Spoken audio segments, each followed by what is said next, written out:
ఆవిడ చూపు ఎక్కడ పడుతుందో అక్కడ పడిన ఉత్తర క్షణంలో ఇక అలా ఇలా ఉండదు, ఇక ఐశ్వర్యం.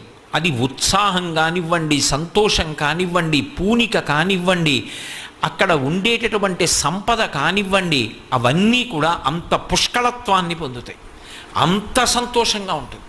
అందుకే ఆవిడ చూపులలోంచే అంతటి అనుగ్రహ ప్రసరణం చేసింది. అందుకే ఐశ్వర్యం ఎక్కడి నుంచి ఇస్తుంది అంటే ఆమె యొక్క చేతిలోంచి ఇస్తుంది అని చెప్పడం సాధ్యం కాదు.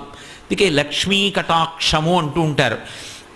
ఆవిడ చూపు పడితే చాలు, ఒక్కసారి అలా ప్రసన్నంగా చూసిందా, ఇక అక్కడ ఎంత ఐశ్వర్యం ఏర్పడుతుంది అనేటటువంటి దాని గురించి చెప్పడం ఎవరికీ సాధ్యం కాదు. అయితే మీరు ఒక్క విషయం జ్ఞాపకం పెట్టుకోవాలి, నేను ఐశ్వర్యము ఐశ్వర్యము ఐశ్వర్యము అన్న మాట వాడుతున్నప్పుడు కేవలము నేను సంపద గురించి మాట్లాడుతున్నాను అని